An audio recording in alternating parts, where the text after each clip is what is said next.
For more on the Swedish reaction, we're joined by Ann-Sofie Naslund. She's U.S. correspondent for Expressen. That's a Swedish newspaper, and we bet a good one. Thanks a lot for joining us. Thank you so much for having me. So I've seen a lot of speculation today as to what people in Sweden think. And my question is, I don't really know how you could get to the truth of that. Because in Sweden, as we were just talking about a minute ago, you can be punished, you can be imprisoned for giving an unpopular opinion. So in a society that practices censorship like that, are people free to really say what they think? I mean, you talked about Peter Springer, one of the guys. The policeman, yeah, that's exactly right. Yep. That posted something on Facebook. Right. But, you know, that case was dropped straight away. So he's not under investigation anymore. But he was, though. He was for a little while, but then, you know, because someone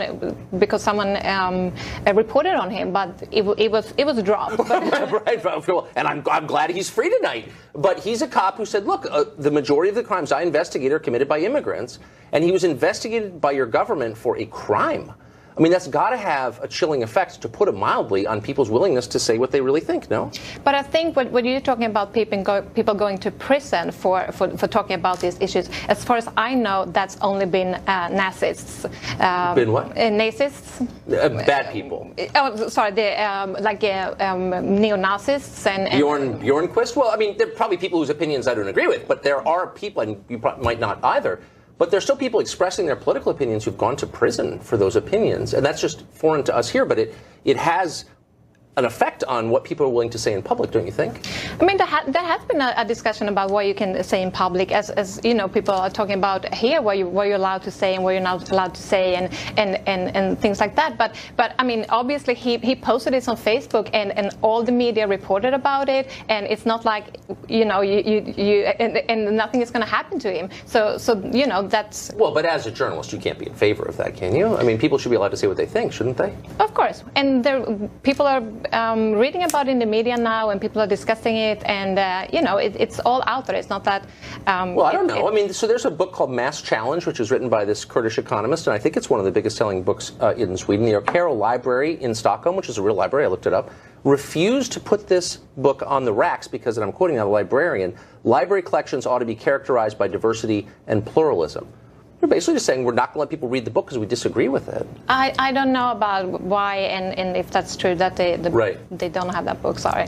But do you think, I mean, you're from Sweden. Mm-hmm. You've been here 4 years, so you can tell the difference between the two cultures. If I were at a party of educated people and said, you know, immigrants are committing a lot of crime, so they're much more likely to commit crime than a Swedish-born person, which is true, by the way. How would that go over? Would people say that's true, or what are the statistics, or would they say, how dare you say that? I mean, right now, the situation in Sweden is that the crime rate is actually decreasing.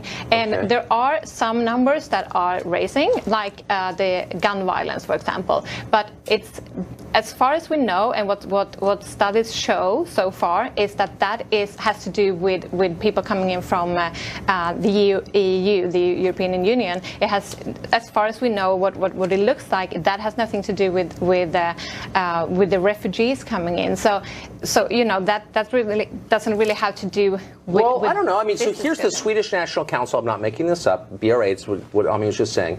According to their stats, rape was up 13% last year, 2016. That's a big rise. Overall crimes were up in 2016, 6.5%. That's 1.5 million crimes. That's a lot of crimes. Well, I don't know exactly where you got those numbers from. From the Swedish National Council. Yeah, okay. The numbers that we've been looking at, and I mean, I'm not here to defend Sweden or anything. I'm a news I like reporter. Sweden. I'm not against Sweden. Yeah, and you know, I'm a news reporter. But if you look at the overall numbers and what it's been going on for in a long term, the numbers are definitely going down. It's decreasing, but and actually one of the crimes that has been decreased the most during last year, that was rape. But also, if you look at rape in a wider historical perspective, or like 10 years or 15 years, there are some periods of time when it's gone up because the definition of rape and sexual assault in Sweden has been wider. So more incidents are now considering being rape and sexual assault. So that could be one of the reasons, if you look at your numbers, I'm not sure exactly what numbers you have, but that could be one of the reasons why it's now looks like it's been more of them when it's actually because just the definition, right? Yeah. That may be true. Just again, these are government numbers from Sweden. This is not something that I cooked up in my office backstage. But the overall crime rate, they said in 2016, 1.5 million more crimes than the year before. But look, I mean, the numbers are pretty clear. Sweden stopped keeping crime stats based on national origin in 2001 because they were embarrassing. But when they did keep them, they showed, why else would they not keep them, that foreign-born men were far more likely, 4 or 5 times more likely to commit violent crimes, sex crimes, than Swedish-born men. I'm not saying they're all bad, but that's like a real thing. Are people allowed to say that there? In 2015, the police started to put a special code for crimes that was related to a lot of people coming in as refugees. Right, to the new wave of refugees, And what we've seen so far, I mean, this has just been a short time. Right. It's just 1% of the reported crimes that has anything to do with refugees. With those refugees. Yeah, so it's not like it's been, I mean, I've heard you talking about this on your show, that it's been a crime wave or a rape wave. That is not what we see in Sweden, or the numbers that are reported in Sweden.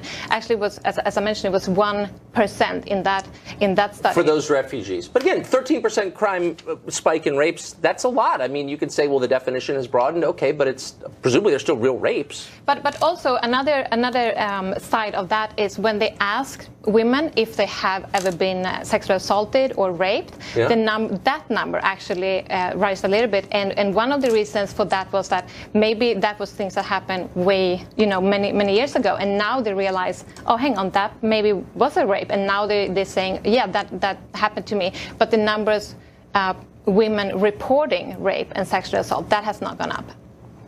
Okay. I'm not sure I fully understand, but I appreciate the perspective. Thank you very much. Thank you. Good to see you.